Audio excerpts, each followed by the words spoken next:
Ore por missões mundiais.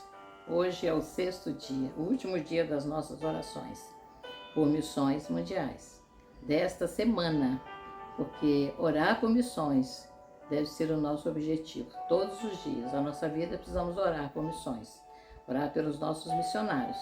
E essa semana é uma semana especial, não é isso?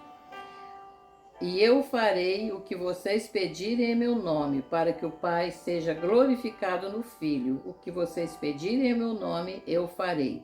João 14, versículo 13 e 14. Orar em nome de Jesus é o poder que há na oração. É neste poder que confiamos para que nossa súplica, clamor e intercessão chegue até aos confins da terra.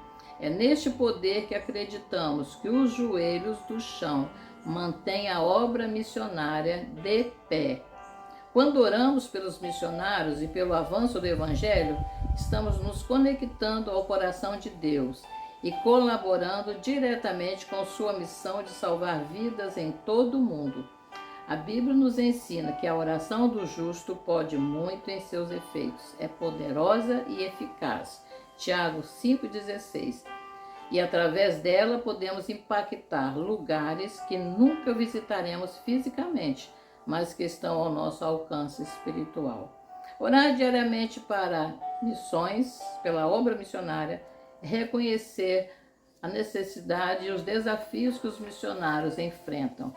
Eles estão na linha de frente, muitas vezes em situações de risco, com recursos limitados e enfrentando perseguições. Suas forças, tanto físicas quanto espirituais, precisam ser renovadas constantemente. A oração intercessória age como um escudo de proteção e uma forma de encorajamento para aqueles que estão dedicando suas vidas ao reino de Deus. Além disso, a oração desperta em nós um coração missionário. Ao intercedermos por povos não alcançados, por missionários que estão longe de suas famílias e por aqueles que ainda não conhecem o amor de Cristo, somos movidos a nos envolver mais ativamente. Então, quando não puder ir, ore. Quando não puder ofertar, ore. Quando não puder mobilizar, ore. Missões é oração. Por isso, contamos com você para unir o máximo de pessoas que puder e promover campanhas de oração por missões mundiais. É por isso que eu estou fazendo esses vídeos, para que mais pessoas possam orar, possam interceder por missões. Orar é um ato... Fábrica de Esperança com pé torto congênito. Nós não sabíamos, mas ele foi uma semente. E a partir dele, muitas outras crianças, centenas de crianças, foram e estão sendo tratadas no Senegal e em outros lugares. Era o ano de 2014 e eu estava lá no Centro Médico Fábrica de Esperança, no Oeste Africano, e recebi uma criança de 4 anos. Essa criança tinha uma deformidade nos pés, que a gente conhece como pé torto congênito, e nunca tinha sido tratado. Obviamente ele não conseguia calçar um par de tênis, um sapato, andava ou de chinelo ou descalço. E quando eu vi aqueles pés, eu pedi a Deus um milagre, porque eu queria muito que aquele menino tivesse os pés corrigidos, e pedi autorização à sua tia, porque o seu pai, os seus pais tinham abandonado esse menino, talvez por ter sido um deficiente por um tempo, e eu pedi autorização a ela e ela me deu essa autorização de orar.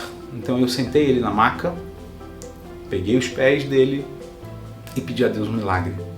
E quando eu abri os olhos, nada tinha acontecido, mas curiosamente o meu coração não se entristeceu, pelo contrário. Eu ouvi a voz de Deus, o Espírito Santo falando comigo: eu vou fazer esse milagre através de vocês.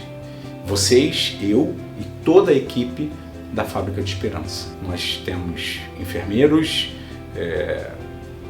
médicos, temos os profissionais de diversas áreas, e nós oramos juntos e começamos então um trabalho com esse menino, que a gente chama de Mefibosete. E foram muitos gessos, assim, o tratamento total levou em torno de 1 ano, 2, 1 ano, 3 meses, Eu precisei fazer procedimentos cirúrgicos nesse menino. Hoje nós conhecemos uma técnica diferente, que normalmente a gente faz o mesmo tratamento, mas com uma cirurgia muito menor. E depois de todo esse tempo, pela primeira vez, o Mefibosete calçou um par de tênis. Deu muito trabalho, foram muitos dias, a questão financeira foi muito pesada, porque eles não tinham condições, então muita gente ajudou. E claro, o vai e vem de hospital e esse tratamento, e depois um tratamento longo de fisioterapia com a missionária Erenita. E depois nós só comemoramos porque os pés do Mefibosete não ficaram absolutamente normais, nenhum pé torto com qualquer tratamento fica 100% normal, mas nós ficamos muito felizes. E depois de alguns meses, a tia volta ao centro médico e diz: Dr. Humberto, eu queria falar uma coisa com você. O pai do Mefibosete, ele voltou em casa em algum momento e quando ele viu aqueles pés corrigidos, ele começou a gritar e a dizer de onde veio esse milagre, e eu queria saber se eu posso trazer o pai do Mefibosete aqui. E eu disse, claro que você pode trazer. E o pai do Mefibosete veio então à Fábrica de Esperança e nós conversamos longamente. E aquele pai não parava de chorar por entender o que aconteceu com os pés do seu filho. E os pés do Mefibosete não foram tratados no milagre instantâneo da minha oração naquele dia. Mas depois de um ano e em alguns meses, Deus fez um milagre nos pés desse menino. E nós podemos dizer para aquele pai quem era o dono daquele milagre. Porque apesar dele ter usado as nossas mãos, tantas mãos, ele foi o autor desse milagre.